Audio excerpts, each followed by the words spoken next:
요한복음 17장 보겠습니다. 자, 우리 함께 볼 말씀은 24절부터 보겠습니다. 24절. 우리가 그동안 요한복음 17장을 같이 쭉 살펴봤는데 오늘 대하는 대목은요, 그 예수님이 자기를 믿는 사람들을 위한 기도 중에 마지막 부분에 해당하는 그 대목입니다. 이게 어떻게 보면 하이라이트일 수도 있고요, 주님의 간절한 원함, 간절한 바람, 여기 다 들어있어요. 여러분들이 이 말씀 한번 보시면 좋겠습니다. 24절 제가 읽습니다. 24절부터 26절까지인데요.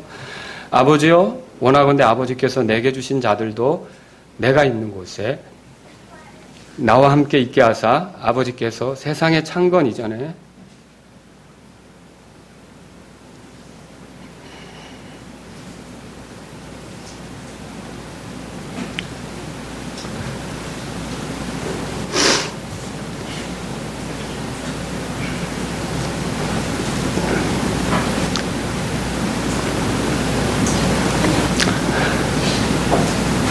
나를 사랑하셨으므로 친히 내게 주신 나의 영광을 그들이 보게 하옵소서. 오 의로우신 아버지여, 세상이 아버지를 알지 못하였을 때 나는 아버지를 알았사옵고 이들도 아버지께서 나를 보내신 줄 알았사옵나이다.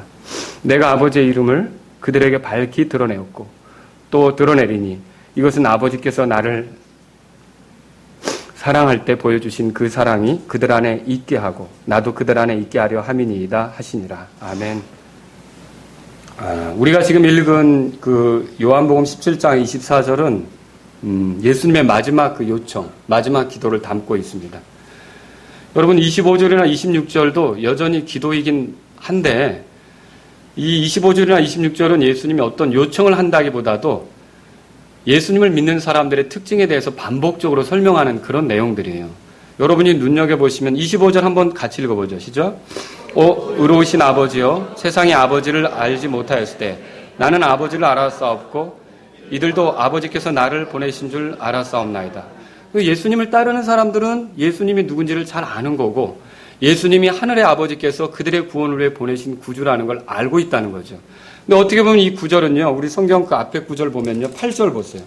8절의 내용을 반복하는 것 같아요. 다 같이 읽겠습니다. 8절 시작. 나는 아버지께서 내게 주신 말씀들을 그들에게 주었사오며 그들은 그것들을 받고 내가 아버지께로부터 나온 줄을 확실히 아오며 또 아버지께서 나를 보내신 줄도 믿었나이다. 어떻게 비슷하게 흘러가죠? 그래서 예수님을 믿는 사람들이 어떤 사람인지를 한 번 더 반복적으로 설명한다. 그렇게 할 수 있는 거고요. 그 다음에 26절도 보세요. 다 같이 읽겠습니다. 26절 시작. 내가 아버지의 이름을 그들에게 밝히 드러내었고 또 드러내리니 이것은 아버지께서 나를 사랑하실 때 보여주신 그 사랑이 그들 안에 있게 하고 나도 그들 안에 있게 하려 함이니이다 하시니라 그랬어요. 아버지께서 나를 어떤 사랑으로 사랑하셨는지 나를 사랑하실 때 사랑이 그들 안에도 있게 하고 이렇게 하잖아요. 우리 지난 시간에 이거 살펴봤죠? 자, 그 앞에 구절 보세요. 23절입니다. 다 같이 읽겠습니다. 시작. 내가 그들 안에 있고 아버지께서 내 안에 계시난 이것은 그들이 하나 안에서 완전해지게 하려 함이며 아버지께서 나를 보내신 것과 또 아버지께서 나를 사랑하신 것 같이 그들도 사랑하신 것을 세상이 알게 하려 함이니이다. 어떻게 보면 이 25절이나 26절은 앞에 이미 주님이 기도하셨던 것들을 한 번 더 반복하는 것과 같아요. 여러분도 기도하시다 보면 어떤 중대한 내용들은 또 반복해서 하나님께 아랠 때가 있지 않습니까? 그런 내용들이라는 거죠. 근데 24절은 좀 성격이 달라요. 24절은 이 예수님의 원함, 예수님의 그런 강력한 뜻, 이런 것들이 여기에 내포되어 있다는 거죠. 예수님의 요청하는 것이 여기에 들어있어요. 그러면 24절에서 요청하는 게 무엇입니까? 우리가 이제 그걸 오늘 살펴보려고 그래요. 이 구절을 살펴보는 게 우리에게 큰 의미가 있는 것은요, 여러분과 제가 그리스도로 살아갈 때 하여튼 주님의 뜻대로 살지 못하는 거 있죠. 그리고 방황하는 거 있죠. 그리고 주님이 기회를 주셨지만 제대로 감당해내지 못하는 거 있죠. 자, 이런 것들이 왜 일어나느냐는 거죠. 왜 하나님 앞에서 우리에게 은혜가 있고 구원의 기쁨이 있었고 천국의 소망이 있는데 왜 우리의 삶이 뒤틀어지고 엉망이 되느냐는 거죠. 이게 엉망이 되는 것은요, 크게 두 가지로 요약할 수 있어요. 첫째는 뭐냐면요, 자기 자신이 누군지를 자꾸 잊어버리는 거예요. 그러니까 하나님께서 우리를 구원하셔서 예수님의 피로 값주고 사신 이 새로운 삶, 그러니까 새로운 모습, 새로운 내가 어떤 존재인지 이것에 대해서 자꾸 잊어버리는 거예요. 자꾸 잊다 보니까 왜 우리가 주일날 말씀 듣습니까? 그거 안 잊으려고 하는 거죠. 왜 여러분이 성경을 보는 겁니까? 자꾸 성경을 볼수록 예수님을 믿는 사람이 누군지를 자꾸만 제시하잖아요. 그래서 우리가 우리 자신이 누군지를 명확히 알고 나는 이런 사람이구나. 하나님이 나에게 이런 위치를 주셨구나. 하나님이 나를 이렇게 살도록 새롭게 지으셨구나를 명확히 하면 할수록 우리가 거기에 맞게 갈 수가 있는데 이게 흐려지는 거죠. 이게 흐려지면 주님 뜻에 맞추기보다는 내 구원받기 전의 삶의 모습이 나온다든지 육신적인 삶의 모습이 나온다든지 이렇게 갈 수밖에 없는 거죠. 그래서 가장 큰 문제가 뭐냐 보니까 내가 누군지를 그리스도 안에서 내 정체가 뭔지가 자꾸 잊어지는 거죠. 그러면 온전히 바르게 주님 앞에 합당하게 신앙생활 하려면 어떻게 하겠습니까? 내가 누군지를 끊임없이 말씀을 통해 비춰봐야 되는 거죠. 말씀의 거울 앞에서 나는 이런 사람이구나를 계속 비춰보면서 거기에 맞게 움직이는 것이 지혜로운 그런 신앙생활의 방법이라는 거죠.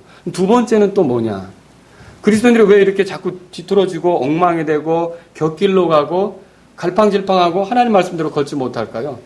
그것은 자기들이 섬기는 주님이 어떤 분인지를 깊이 생각을 못하는 거예요. 구주요, 제사장이요, 뭐 중보자요 이런 건 알아요. 근데 그분의 이 존재 가치와 그분의 뛰어남과 그분의 탁월함과 이런 걸 모르는 거죠. 엄밀히 말하면 모른다기보다도 알긴 알았지만 쉽게 잊는 거예요. 여러분 사도 바울은 어떤 고백을 했습니까? 내가 구원받기 전에 알았던 모든 것들을 배설물로 여긴다고 그랬어요. 그러면서 그의 원함이 성경에 써 있는데 뭘 원하느냐 보니까 그리스도를 더 얻고. 여러분 그렇게 써 있는 거 읽어보시죠. 왜냐하면 예수 그리스도께서 정말로 가장 고상한 분이고 가장 귀한 분이고 가장 뛰어난 분이고 가장 탁월한 분이라는 걸 알았기 때문이라는 거죠. 그런데 우리가 그리스도인으로 살아가면서 보세요. 재밌는 게 눈에 들어와요. 어떤 사람은 구원받은 지 얼마 안 돼서 말씀을 연구하면 연구할수록 말씀을 살피면 살필수록 말씀을 이렇게 찾아보면 찾아볼수록 재밌는 걸 느낀 적이 있었어요. 그렇지 않습니까? 근데 그런 재미를 세상 것에 뺏기는 거죠. 그리고 자꾸만 예수님을 알아갈수록 예수님이 귀하다는 걸 느꼈다는 거죠. 그런데 지금 예수님보다 귀한 다른 게 더 생긴 거예요. 돈벌이, 내 위치를 지키는 거, 또 내가 취미생활로 하는 거. 그리고 결국 어떻게 되겠어요? 예수님의 가치를 모르다 보니까 자꾸만 뒷걸음질 치고 어리석은 길로 가게 된다는 거죠. 여러분과 저는요, 예수님의 가치를 알 필요가 있어요. 성경을 통해서. 뿐만 아니라 이 예수님이 우리를 위해 마련하신 약속, 우리를 위해 이루시고자 하는 일들, 우리를 위해 하시려고 하는 일, 이런 것도 예수님을 통해 깊이 생각해 볼 필요가 있는 거죠. 그런데 24절은 그런 것들을 우리에게 보여주고 있어요. 여러분 예수님은 누구십니까? 24절에 보면 아버지여 때가 이르렀사오니 찾으셨습니까? 24절 찾으셨어요? 네, 아버지여 원하건대 아버지께서 내게 주신 자들도 내가 있는 곳에 그렇게 돼 있잖아요. 아버지. 자, 17장 기도할 때 1절에도 뭐라고 말합니까? 1절에도 아버지여 때가 이르렀사오니 그렇게 나오죠? 자, 하늘에 계신 분을 향하여 뭐라고 불러요? 아버지라고 불러요. 굉장히 친근하게 나아가는 거죠. 서슴지 않고 아버지라고 부르죠. 이건 뭘 보여주고 있습니까? 예수님은 정말로 명확하게 하나님 아들이세요. 근데 이제 여러분이 이 하나님의 아들이라는 표현을 상당히 어려워할 수도 있어요. 예수님이 하나님이시기 때문에. 그런데 유대인의 관점상 유대인이 이 성경을 쓸 때 대부분 유대인들이 성경을 쓰지 않았습니까? 하나님의 아들이란 말은 하나님이란 표시예요. 하나님이란 말이죠.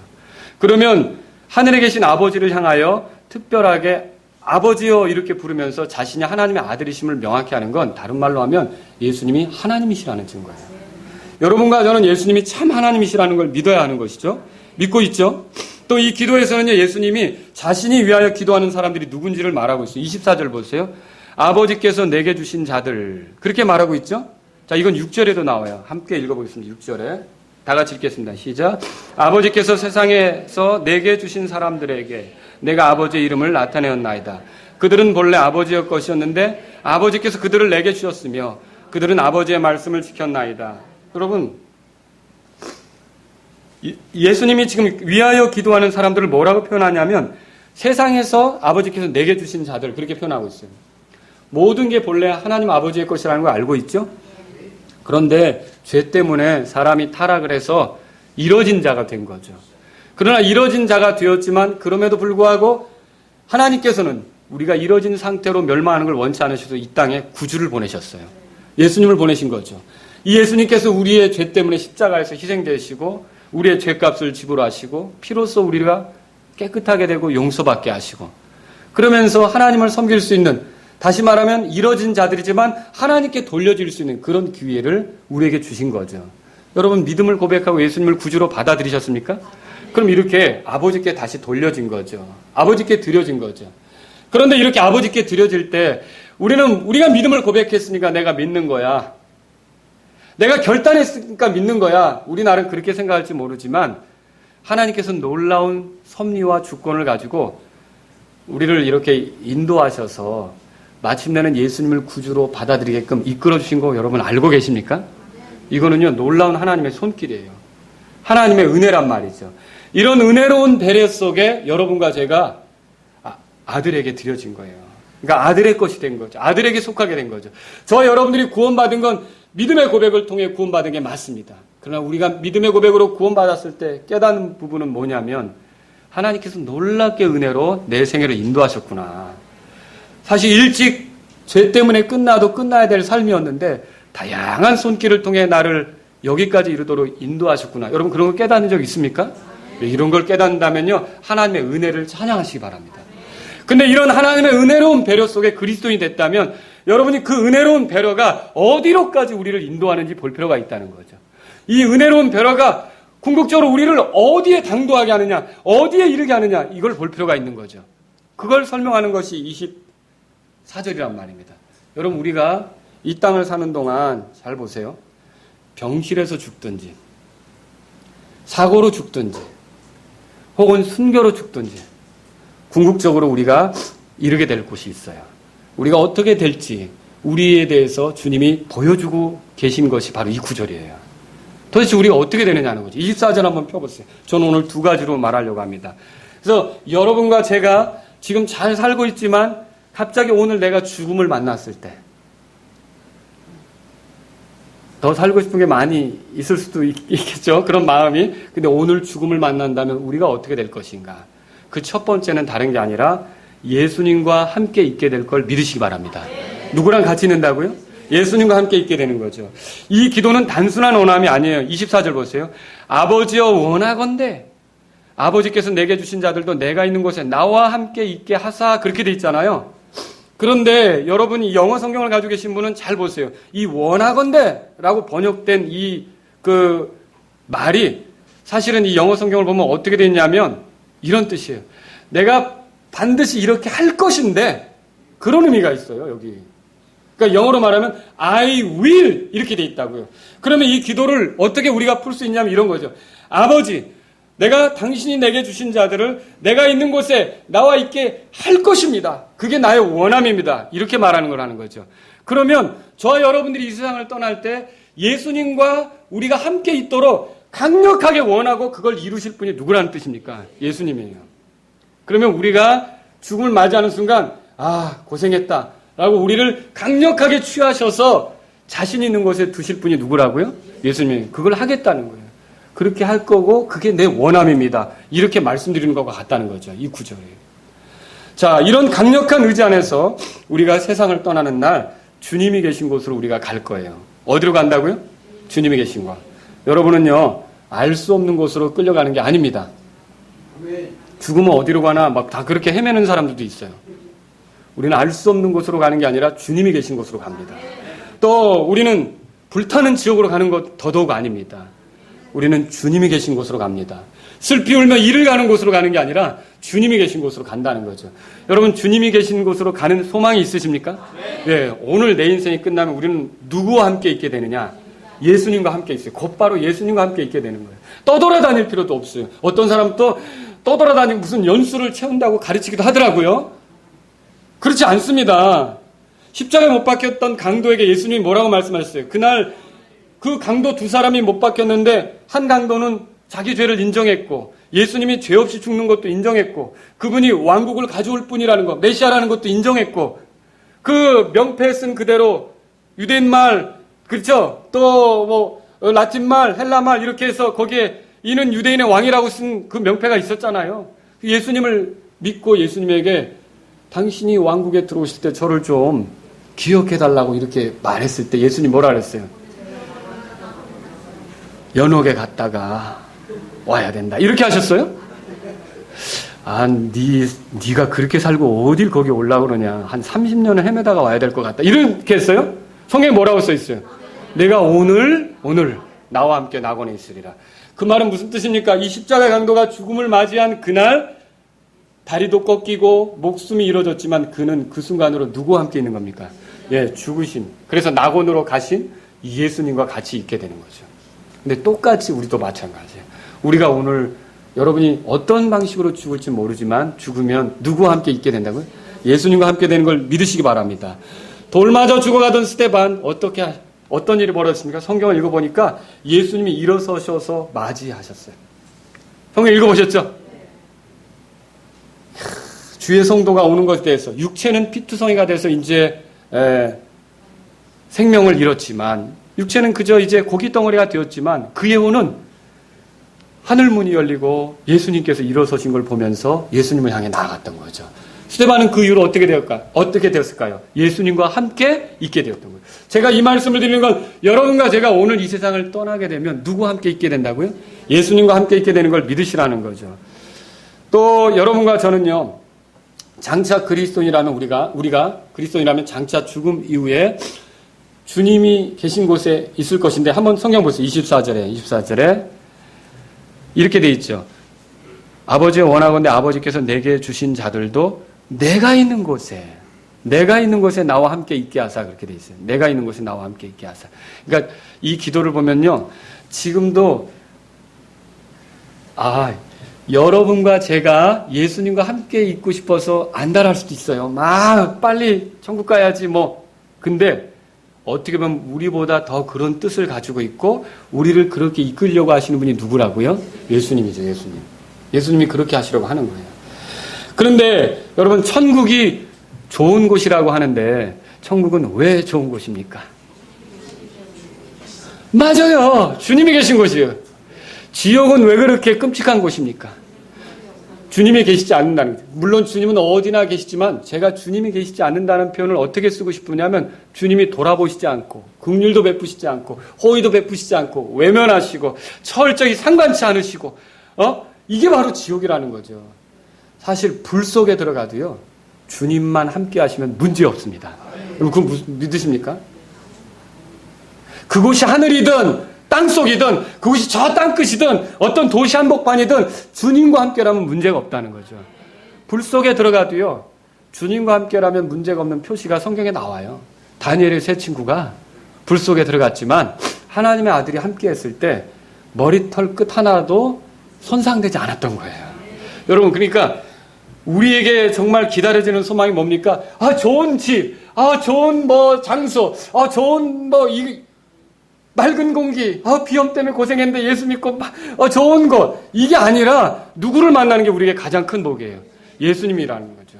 주님이 계신 곳으로 저와 여러분이 가게 되는 걸 믿으시기 바랍니다. 근데 예수님은 아버지요. 아버지께서 내게 주신 자들을 내가 있는 곳에 나와 함께 있게 그들을 하겠습니다. 이게 내 원함입니다. 이런 식으로 기도하고 있는 거라는 거죠. 얼마나 주님이 강력하게 이걸 원하시느냐는 거죠. 주님은 우리가 이 세상을 떠나는 날 이미 죽은 다른 성도들을 또한 만나게 할 거예요. 왜냐하면 여기 보면 아버지께서 내게 주신 자들이라고 복수로 돼 있어요. 그럼 모두가 다 거기로 모이는 거죠. 그러면 거기에는 사도들 중에 최초의 순교자였던 누구? 목베어서 야고보도 거기 있어요. 그리고 로마 감옥에 갇혀서 디모데에게 옷 좀 가져와라, 두루마리 좀 가져와라 하면서 로마 감옥에서 막 정말 그렇게 영웅적인 믿음을 가진 사람이 말이죠. 처체한 말년을 보내면서 웬 말년이 그런가 복을 못 받았는가 다른 사람은 그럴지도 모르겠지만 그런 환경 속에서 이젠 이후로는 나를 위해 관이 예비되어 있다라고 하면서 편지를 썼던 그 사람 누굽니까? 사도 바울도 어디 있어요? 주님과 함께 있어요. 또 반모섬에 갇혀서 마지막 때 일들을 말했던 누구죠? 네, 사도 요한. 그 사람들은 어디 있어요? 천국에 있어요. 그럼 여러분, 마라나타 침례교를 목회하면서 우리 가족들, 그러니까 믿지 않은 우리 가족들이 죽는 것을 제가 경험한 적이 많이 있어요. 근데 아직까지는 우리 지체였다가 우리 곁을 떠나는 분이 없었어요. 아직까지는. 희한하더라고요. 그래서 우리가, 그런데 모르겠어요, 앞으로는. 이게 근데 순번이 정해져 있진 않아요? 여러분은 다 지금 나이 드신 분을 쳐다볼지 모르지만 그렇진 않다는 거죠. 그런데 우리가 다 하나씩 떠나게 될 텐데 그렇게 떠나게 되면 어디에 있는 거예요? 예수님이 계신 곳에 있고 이미 가 있는 성도들과 함께 있게 된다는 걸 믿으시기 바랍니다. 그리고 그분이 먼저 떠났을 뿐이지 우리도 결국은 어디로 갈까요? 예, 주님 계신 곳, 우리 믿는 성도들, 마라나타 침례교 식구들이 먼저 가 있는 곳, 거기에 가서 그분은 아마 우리가 들어갈 때 이제 왔냐고 할 거예요. 또 우리는 그리로 들어가면서 얼마나 좋으셨냐고 또 그분에게 물어볼 수도 있겠죠. 그죠? 우리가 그렇게 간다는 걸 믿으시기 바랍니다. 일반적으로 우리는 죽음에 대해서 몹시 부정적으로 생각해요. 왜냐하면 죽음은 모든 걸 잃게 만들기 때문에 그렇죠. 그렇죠? 그래서 그동안 쌓아왔던 지위도 잃게 만들고 그동안 모아왔던 재물도 잃게 만들고 그동안 만들어왔던 관계도 다 잃게 만드는 게 죽음 아닙니까? 죽음을 우리는요 굉장히 불편하게 생각하고 부담스러워 한단 말이죠. 그런데 죽지 않는 사람이 있어요? 없죠. 이게 성도들만, 그러니까 예를 들어서 믿지 않는 사람만 죽는 게 아니라 믿지 않는 사람도 죽고 성도도 죽고 여러분도 죽어요. 저도 죽고요. 누가 제일 먼저 우리 곁을 떠날지 몰라요. 근데 죽는 것이 꼭 성도는 폼나게 죽고 믿지 않는 사람은 엉터리로 죽고 그것도 아니에요. 성도도 험하게 죽는 거 여러분 아세요? 예를 들어서 아하방하고 요시야 왕을 비교해 보죠. 아하방은 누구를 섬겼어요? 바알을 섬겼죠. 요시야 왕은 누구를 섬겼어요? 하나님을 섬겼죠. 아하방이 전체 이스라엘을 우상숭배에 빠지게 만들었잖아요. 요시야 왕은 어떻게 했어요? 전체 이스라엘을 우상숭배에서 하나님께로 돌아오도록 하려고 했잖아요. 근데 둘 다 어떻게 죽었어요? 전쟁터에서 똑같이 죽었어요. 전쟁터에서 그것도 똑같이 화살 맞아서 둘 다 중상을 했어요. 그리고 결국은 죽었다고요. 죽는 모습이 믿는 사람이라고 더 고상하게 죽고 그거 아니에요. 아니 왜 이렇게 믿는 사람이 골골골하면서 죽지? 그런 거 따지지 마시라는 거죠. 죽는 거는요 다 믿는 사람이든 믿지 않는 사람들은 다 그거 누구만 고상하게 죽고 그게 아니라는 거죠. 다 같이 죽을 맞이. 그러나 그럼에도 불구하고 아합의 죽음은 이제 심판이에요. 아합의 죽음은 죽음과 함께 심판의 장소로 떨어지는 거라는 거죠. 그러나 요시야의 죽음은 그 죽음과 함께 성도들이 있는 곳으로 가는 거죠. 주님이 계신 곳으로 가는 거죠. 그래서 사실은 어떻게 험악하게 죽든지 어떤 모습으로 죽든지 성도들의 죽음이 주의 눈앞에 귀하다는 걸 아십니까? 성경 찾아보세요. 시편 116편 보세요. 시편 116편.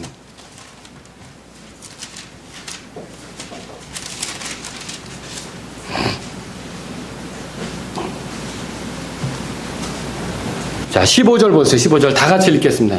시작. 주의 성도들의 죽음은 그분의 눈앞에서 귀중하도다. 왜 그래요? 이제 예수님의 피로 값주고 산 사람이 마침내 주님을 위해 살던 삶을 끝내고 이제 자기를 구원하기 위해서 이 땅에 찾아오셨던 구주 예수님을 만나서 더 명백하게, 더 선명하게 그분이 찢긴 손과 발, 그분이 얼마나 사랑하셨는지를 명백하게 확인하게 될 거 아닙니까? 그러니까 그 죽음은 참으로 귀한 죽음이 되는 거죠. 저와 여러분들이 언제 죽을지는 모르지만 만약 예수님을 구주로 믿으셨다면 여러분은 죽음 이후로 예수님과 함께 있을 것이고 성도들이 모이는 곳에 모이게 될 걸 믿으시기 바랍니다. 거기서 주님을 확인하게 될 거예요. 그러면 두 번째가 있어요. 이 기도를 통해 자, 제가 첫 번째로 주님이 계신 곳에 간다 그랬죠? 성도들과 함께 모인다 그랬죠? 그리고 거기서 뭐 하느냐는 거죠. 거기서 무엇을 경험하느냐는 거죠.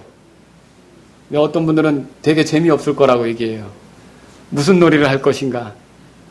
그게 참으로 영광에 대해서 모르기 때문에 그렇게 얘기할 수밖에 없다는 거죠. 자, 우리는요, 이 요한복음 17장 보세요. 17장 24절. 아버지여 원하건대 아버지께서 내게 주신 자들도 내가 있는 곳에 나와 함께 있게 하사 아버지께서 세상에 창건 이전에 나를 사랑하셨으므로. 창세전부터 아버지께서 아들을 사랑하셨죠. 그러면서 아들에게 특별한 일을 맡기셨죠. 그죠? 어떤 일입니까? 죄인을 구원하는 일이죠. 구속의 일을 맡기셨죠. 이건 누구도 할 수 없는 아주 특별한 분만 할 수 있는 일 아닙니까? 이거 흉내낼 수 있는 사람 없습니다. 흉내내면 다 가짜로 드러날 수밖에 없는 거죠. 이 일을 아들에게 맡기셨고 그 아들이 그걸 성취하셨는데 24절 끝에 보세요. 친히 내게 주신 나의 영광을 그들이 보게 하옵소서, 그렇게 얘기하고 있어요. 그럼 우리가 천국에 가서 뭘 경험하냐면 주님의 영광을 보게 돼요. 이게 여러분이 이해가 안 될 것 같아요.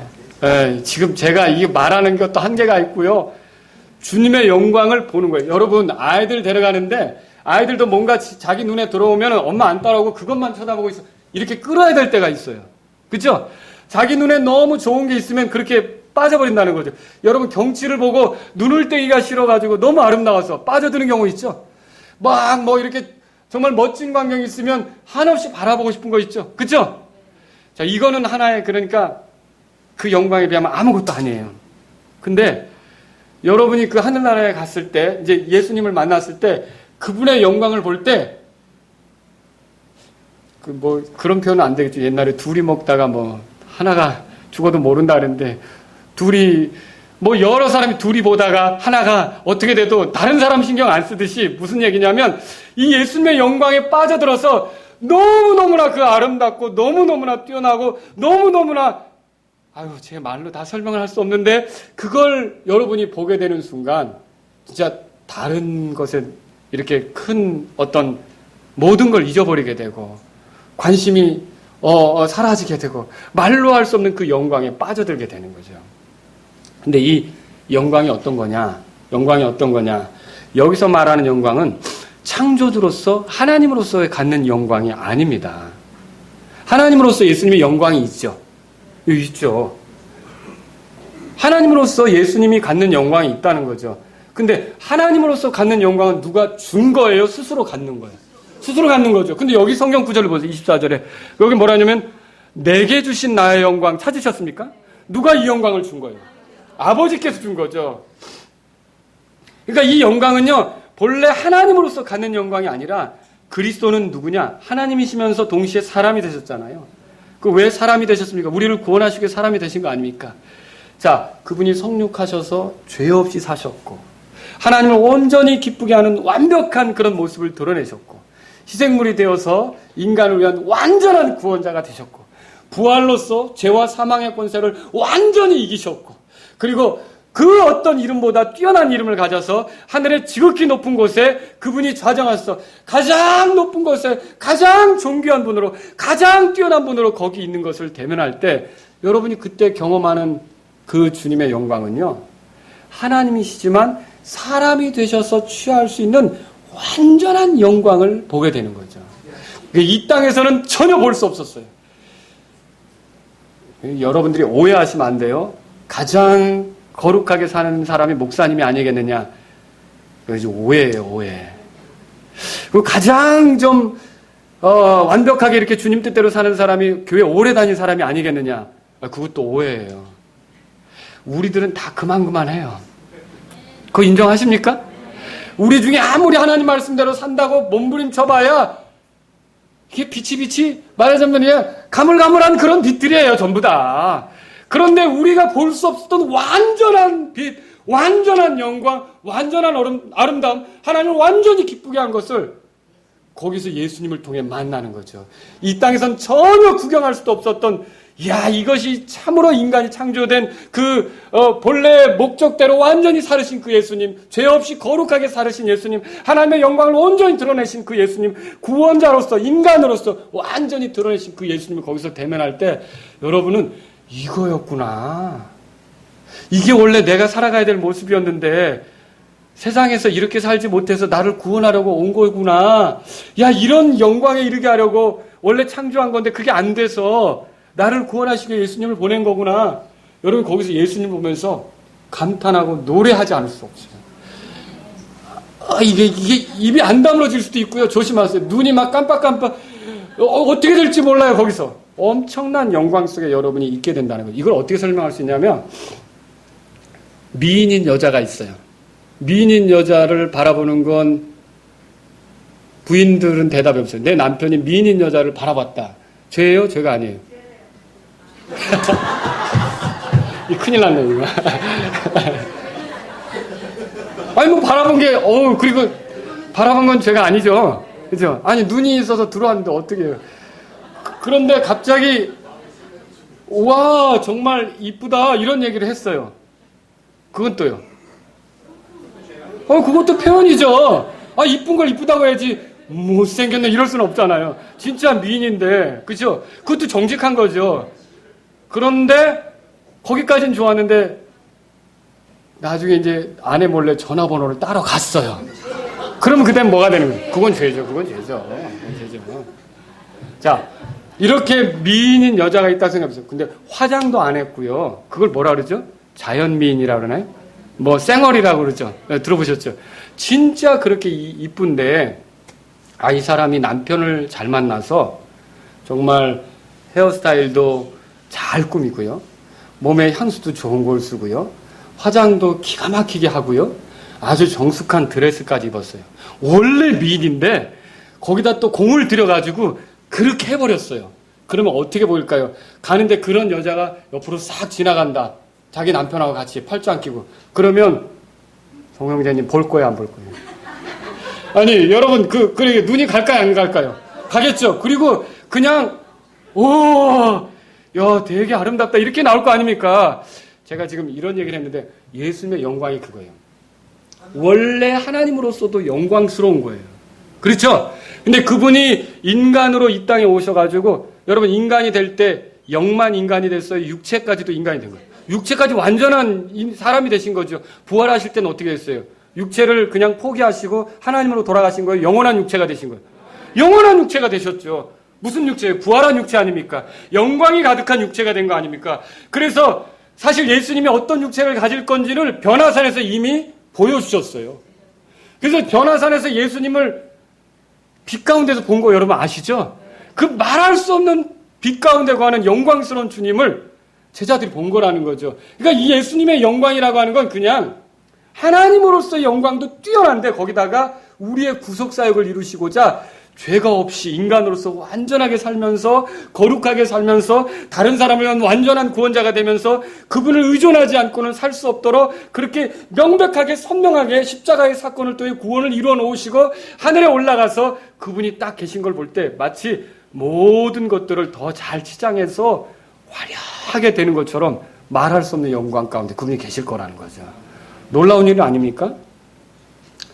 5절에는요, 17장 5절에는 세상이 있기 전에 아버지와 함께 가졌던 그 영광, 그렇게 나오죠? 그런 영광도 있지만 예수님이 아버지의 뜻을 따라 아들이 되시고자 했을 때 이제 아버지로부터 얻게 된 한 인간으로 살아가면서 완전한 구원자가 되는 거기에 대한 영광이 또 있는 거라는 거죠. 이게 얼마나 놀라운 일이냐라고 하는 것입니다. 예수님은 부활하셨지만 지금 완전한 사람으로 계세요. 믿으십니까? 완전한 하나님이시고 완전한 사람이세요. 그래서 여러분과 제가 예수님을 대할 때 완전한 사랑도 대하고요. 완전한 지혜도 대하게 되는 거예요. 완전한 아름다움을 대하게 되는 거죠. 빌립보서 2장 보세요. 빌립보서 2장. 그래서 예수님을 지극히 높여주신 분 그렇게 말하죠.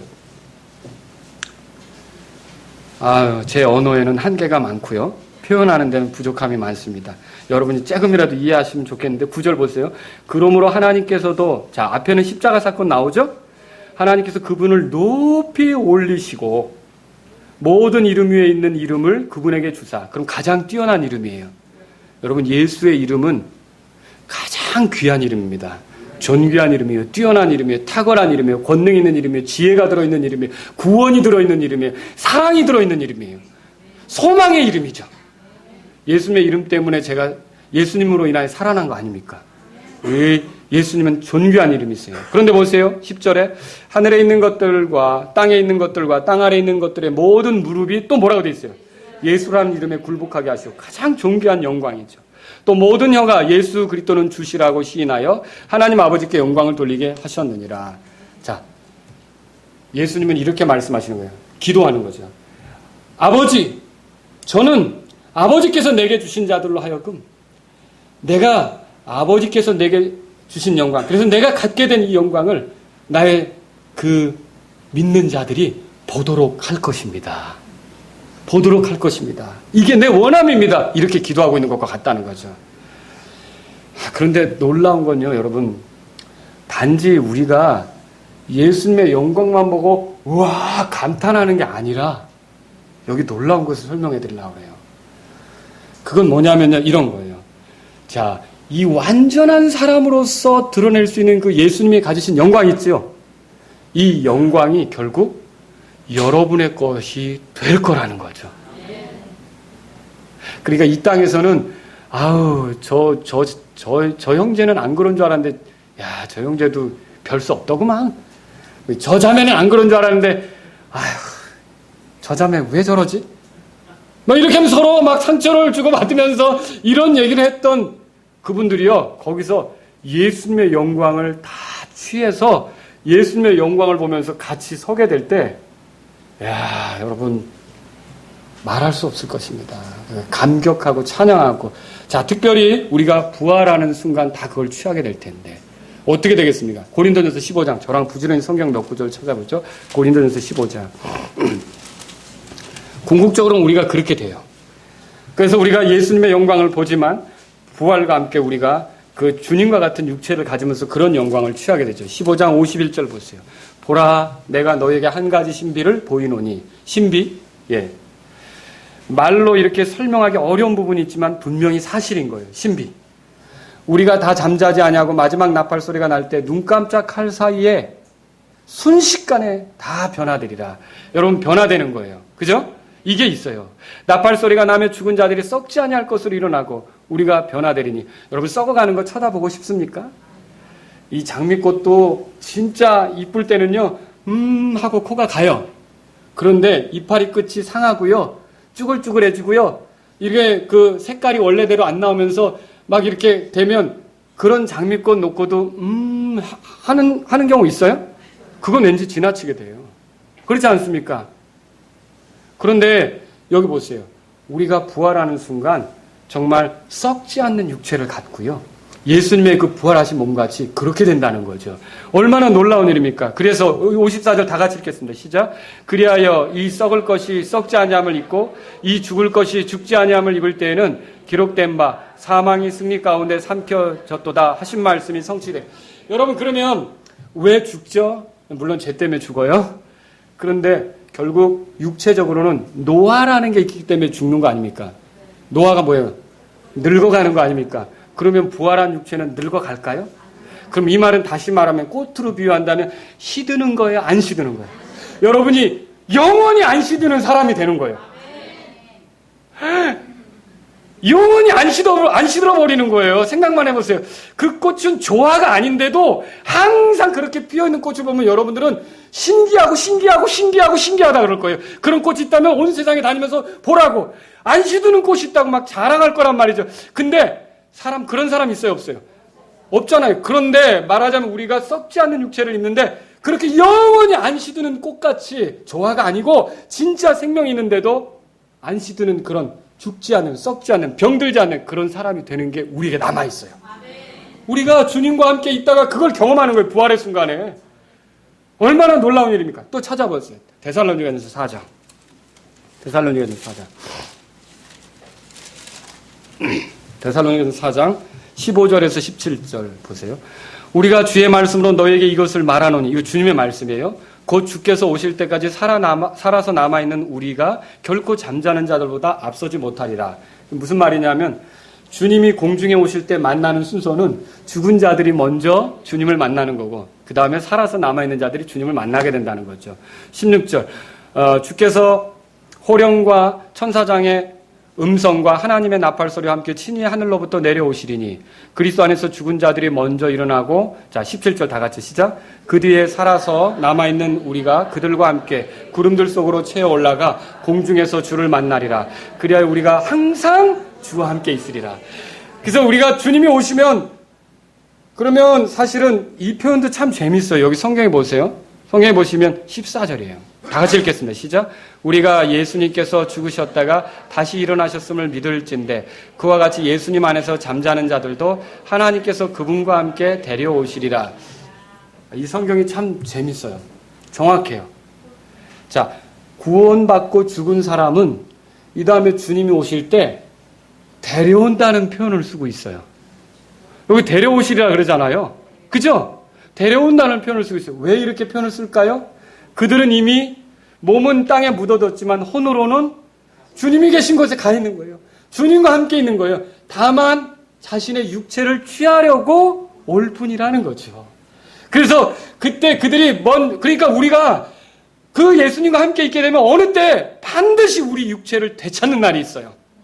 이야, 잃어버린 육체, 화장이 됐든지 또는 수장이 됐든지 또는 매장이 됐든지 어떻게 해서 우리 육체가 처리되었든지는 모르지만 썩어서 없어졌을 수도 있어요. 그렇지만 에스겔서 읽어보면 마른 뼈에서도 여러분 살아나고 군대가 일어나는 거 알고 계시죠? 없는 데서도 창조하신 분이 무슨 내 육체를 찾는데 어려움이 있으시겠어요?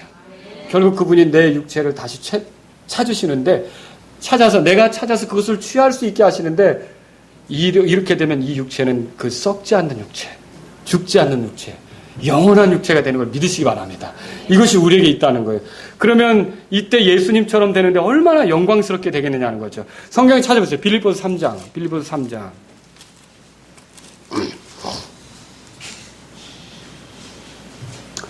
20절 우리의 생활 방식은 하늘에 있으며 거기로부터 또한 우리가 구원자 예수 그리스도를 기다리노니 지난 수예배 드리고 집에 갔는데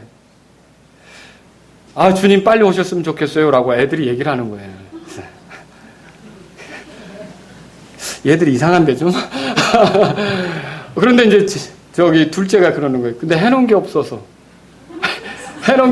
주님을 왜 해놓은 게 없어서. 그래서 이제 제가 기억나서 말씀드리는 거예요. 그래서 많은 일을 한 것보다 그리스도 앞에 상 받는 건 얼마나 예수님을 닮았느냐가 중요한 거다. 얼마나 예수님처럼 살았느냐. 내가 무슨 사업을 얼마나 많이 펼쳤느냐가 중요한 게 아니라 목사 일을 해도 예수님처럼 목사하는 게 중요한 거고 성도로 섬겨도 결국 예수님이 아버지를 섬길 때 모습으로 성도로서 주님을 섬긴 거 이게 중요한 거고 그게 중요한 거다. 이제 그런 얘기를 했던 기억이 나요. 근데 보세요. 우리 구원자 예수를 기다린다고 돼 있어요. 예수님이 오시는 걸 다 기다리고 있는데 여러분 기다리십니까? 진짜로 예수님 오실 때가 다 된 것 같아요. 그 진짜 마라나타를 좀 외칠 때예요. 마라나타 아멘 주 예수여 어서 오시옵소서. 마라나타를 말할 때예요. 근데 오시면 어떤 일을 하냐. 21절 보세요. 21절 다 같이 읽겠습니다. 그분께서는 모든 것을 자기에게 복종시킬 때 사용하는 능력을 발휘하사 우리의 천한 몸을 변화시켜 자신의 영광스러운 몸과 같게 만드시리라. 여러분 아까 내 영광을 보게 할 겁니다. 난 그걸 원합니다. 그랬잖아요. 예수님이 그 영광스러운 몸을 가지고 계셨잖아요. 그런데 우리가 주님을 만나러 육체를 남겨두고 갔을 때는 사실은 우리에겐 그런 몸은 없어요. 그래서 그걸 보면서 감탄하고 근데 이게 언젠가 우리에게 이루어진다고 언제? 예수님이 공중에 성도들을 취하러 오실 때 그러면 그 올라간 혼들은 어떻게 할까요? 같이 따라오면서 그걸 취하게 될 거 아닙니까? 그때 취하게 될 때 어떤 일이 벌어지냐면 모든 것을 자신에게 복종시킬 수 있는 권능을 누가 가졌어요? 예수님이 그 권능을 발휘한대요. 그 권능을 발휘해서 우리의 육체들을 다 찾아주셔서 입게 만드는 거예요. 그런데 그때 그 육체를 입을 때 썩지 않는 육체, 시들지 않는 육체, 병들지 않는 육체, 침 맞으러 안 다니는 육체, 그죠? 엑스레이 안 찍어도 되는 육체. 이런 육체로 우리를 만들어줄 뿐만 아니라 또 하나는 뭐냐면 영광스럽다는 말은 예수님은 죄를 알아요 몰라요? 그 몸으로. 모르셨죠. 부활하심으로 완전히 죄와 또 마귀의 권세와 사망으로부터 완전히 분리되셨죠. 그런데 죄를 알지 못하는 그분의 영광스러운 몸으로 우리가 변화된다면 지금 죄와 싸움을 싸우고 있는 분들은 생각해 보세요. 그때 죄를 짓지 않는 그 죄가 아예 죄 존재 자체가 우리에게 사라진 죄의 세력이 없는 그런 놀라운 몸을 입고 주님 앞에 섰을 때 여러분, 그 몸이 우리에게 있다는 거죠. 그 영광스러움이 우리에게 있다는 것이죠. 그래서 사도 요한은 또 이렇게 말했어요. 이 사도 바울 얘기고요. 지금 한 건요. 자, 사도 요한은 요한일서 3장 보세요. 요한일서 3장. 요한일서 3장. 자, 2절에 보세요. 사랑하는 자들아, 이제 우리는 하나님의 아들들이니라. 여러분, 우리가 하나님의 아들들 맞습니까? 하나님이 내가 누군지를 알아야죠. 내가 누군지를 알면 그 다음에 내게 주어진 약속이나 주님이 나를 통해 하시려고 하는 게 뭐냐는 거죠. 주님이 그 마지막에 기도하실 때 내가 반드시 이걸 할 겁니다. 나는 이걸 원하고 있습니다. 라고 기도했는데 그게 뭐냐 이거죠. 여러분, 그 기도 소리 들리지 않으세요? 한번 생각해 보세요. 지금부터 2000년 전에 십자가에 조금 있으면 못 박히러 가기 위해 붙들려야 될 예수님이 나는 반드시 이걸 할 것입니다. 주님, 이게 내 원함입니다. 아버지요, 이게 내 원함입니다. 라고 하면서 주님께서 간절히 기도하셨던 게 뭐냐는 거죠. 저들로 하여금 내 영광을 보게 할 겁니다. 그거 아닙니까? 근데 여기 보세요. 2절에 사랑하는 자들아, 이제 우리는 하나님의 아들들이니라. 우리가 앞으로 어떻게 될지는 아직 나타나지 아니하였으되. 아직 모르죠. 우리가 앞으로 어떻게 될지. 그런데 그분께서 나타나시면 뭐라고 돼 있어요? 우리가 그분과 같게 될 줄을 아노니. 이는 우리가 그분께서 계신 그대로 볼 것이기 때문이라. 여러분, 이제 여기서 무슨 얘기냐면 우리가 몸을 묻어두고 하늘에 올라갔을 때 참으로 대단한 영광이로다 라고 이렇게 감탄했던 우리가 주님이 공중으로 해서 성도들을 취하러 오시는 날, 이제는 어떻게 되냐면 바로 주님이 그 가지셨던 그 영광스러움을 우리에게도 주시면서, 우리의 몸 안에 주시면서, 우리가 그 영광을 취하면서 같이, 주님이 이러신 것이 우리에게도 이루어졌네? 제 말이 이해되십니까? 이게 이루어졌네? 여러분이 그렇게 감격스러워하고, 근데요, 사도 바울이 다마스커스로 가는 길이래요. 생각해 보세요. 왜 가고 있었어요? 예수 믿는 사람을 잡아 죽이려고 가고 있었죠. 그때 구원받았어요? 아직 구원받지 않은 상태죠.